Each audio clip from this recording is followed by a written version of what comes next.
Welcome to దృశ్యం news. ప్రస్తుతం మనం బోధనలో ఉన్న మనతో పాటు బీజేపీ రాష్ట్ర కార్యవర్గ సభ్యులు మేడపాటి ప్రకాష్ రెడ్డి గారు ఉన్నారు. ఆయనతో మాట్లాడదాం. నమస్తే అండి. నమస్కారం.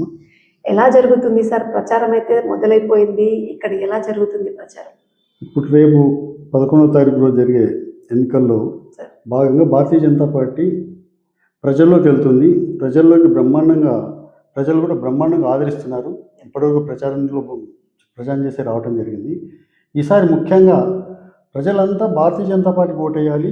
పట్టణం అభివృద్ధి చెందాలంటే భారతీయ జనతా పార్టీతో సాధ్యం, అవినీతి రహిత పాలన అందించాలంటే భారతీయ జనతా పార్టీతో సాధ్యం అని చెప్పేసి అని ముఖ్యంగా బీజేపీ జితావ్ బోధన్ బచావ్ అనే నినాదంతో ప్రజల్లోకి వెళ్తున్నాం. ప్రజలతోటి మంచి స్పందన ఉంది.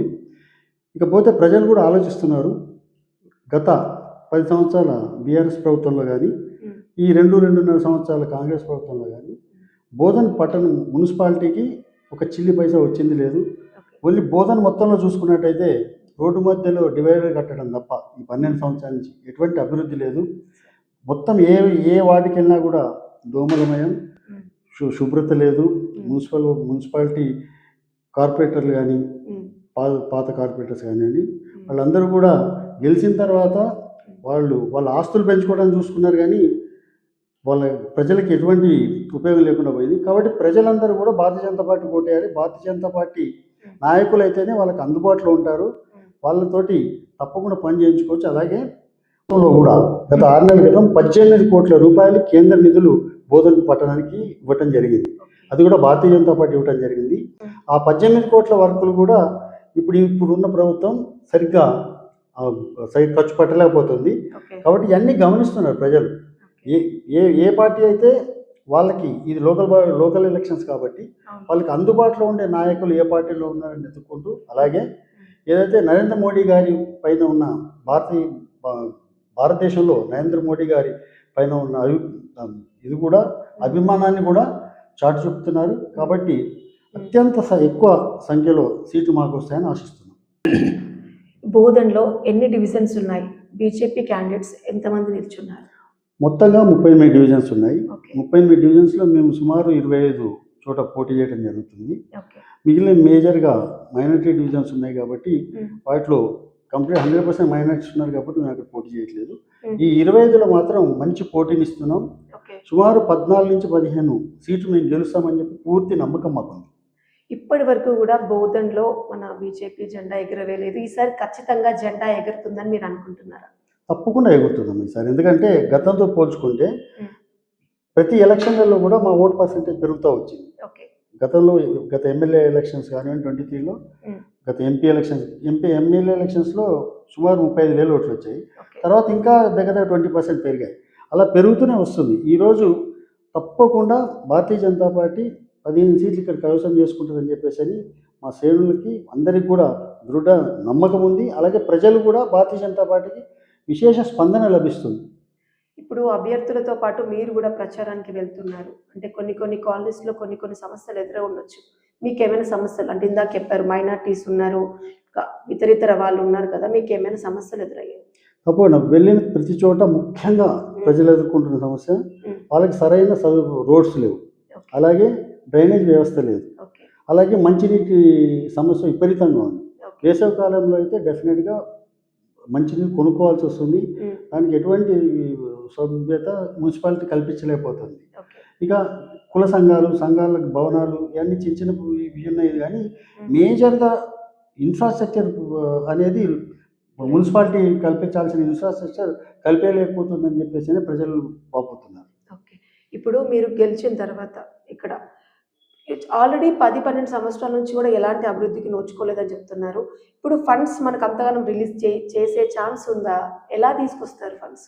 తప్పకుండా. ఎందుకంటే ఇక్కడ ప్రస్తుతం ఎంపీగా ధర్మపురి అరవింద్ గారు ఉన్నారు కాబట్టి మేము ఇప్పటికే చాలా చోట్ల ఎంపీ ఫండ్స్ తీసుకొచ్చి ఎంపీ ఫండ్స్తో డెవలప్ చేశాము. అలాగే ఎంపీ ధర్మపురి గారి రికమెండేషన్ తోటే, తన రిక్వెస్ట్ తోటే కేంద్రం నుంచి 18 కోట్లు ఈరోజు రావడం జరిగింది. రాబోయే రోజుల్లో ఈ రైల్వే ఫ్లైఓవర్ అయితేనేమి, వివిధ డెవలప్మెంట్స్ అన్నీ కూడా ఎంపీ అరవింద్ గారి సహకారంతో తప్పకుండా కేంద్రానికి నివేదించి కేంద్రం నుంచి తీసుకొస్తాం. అలాగే పోటీతత్వం ఉన్న పార్టీ బీజేపీ పార్టీ కాబట్టి ఇక్కడున్న ప్రభుత్వాన్ని కూడా మెడలు వంచి వాళ్ళతో పని చేపిస్తాం. ఓకే. ఇప్పుడు అలాగే మన బోధనని చూసుకున్నట్లయితే ఎక్కువ శాతం మైనారిటీసే ఎక్కువ ఉన్నారు. మనకు బీజేపీకి ఏమైనా ఓట్లు వచ్చే ఛాన్స్ ఏమైనా ఉందా? అంటే భారతీయ జనతా పార్టీ అయితే సబ్కా వికాస్, సబ్కా సాత్, సబ్కా విశ్వాస్ అనే ప్రోగ్రామ్ తోటి ముందుకు పోతుంది. కాబట్టి ముఖ్యంగా త్రిపుల్ తలాక్ కానివ్వండి, ఇంకా వివిధ మైనార్టీలకి భారతీయ జనతా పార్టీ వల్ల కలిగిన వివిధ కార్యక్రమాలు కానివ్వండి, వాటితోటి కొంతమంది మైనార్టీస్ కూడా భారతీయ జనతా పార్టీ నుంచి కూడా పోటీ చేస్తున్నారు. ఓకే. మైనార్టీలు కూడా పోటీ చేస్తున్నారు. అలాగే మైనార్టీలు ఓట్లేయడానికి కూడా రెడీగా ఉన్నారు. అది గమనించి మేము మైనార్టీలు కూడా టికెట్ ఇవ్వడం జరిగింది. ఇప్పుడు అలాగే ఇప్పుడు నిజామాబాద్ చూసుకున్నట్లయితే మన మేయర్ మన ఇందురు అనే నినాదంతో ముందుకెళ్తున్నారు. బోధనలో కూడా ఇట్లాంటి ఏమైనా నినాదంతో వెళ్తున్నారా? తప్పకుండా బీజేపీ జితావ్ బోధన్ బచావ్ అనే నినాదంతో మేము ముందుకెళ్తున్నాం. ఇప్పుడు ప్రచారం అనేది ఆల్రెడీ స్టార్ట్ అయిపోయింది. ఇప్పుడు ఇతర పార్టీ అభ్యర్థులను ఇంకా కొంచెం పెద్ద వారిని కూడా తీసుకొచ్చి ప్రచారం చేస్తున్నారు. దానివల్ల ప్రజలు కూడా ప్రలోభాలకు లోనయ్యే ఛాన్స్ కూడా ఉంది. ఇప్పుడు దాంతోపాటు మీరు కూడా అంటే ఇంతతో పోటీతత్వాన్ని తట్టుకొని మీరు ఎలా ప్రచారానికి వెళ్తారు?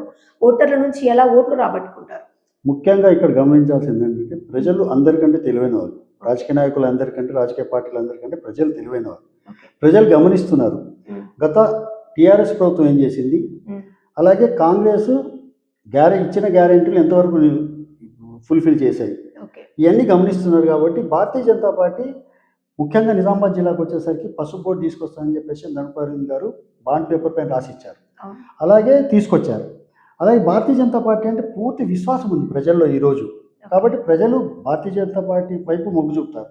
ముఖ్యంగా మీ ద్వారా కూడా మేము ప్రజలు కోరుకునేది ఏంటంటే, మీ దగ్గరికి వచ్చే కాంగ్రెస్ వారు కానివ్వండి, కాంగ్రెస్ వాళ్ళు ఒకటే అడగండి, గత 2.5 సంవత్సరాల నుంచి బోధన పట్టణానికి మీరు ఏం తీసుకొచ్చారు? ఒక్క రూపాయి నిధులు తీసుకొచ్చారా?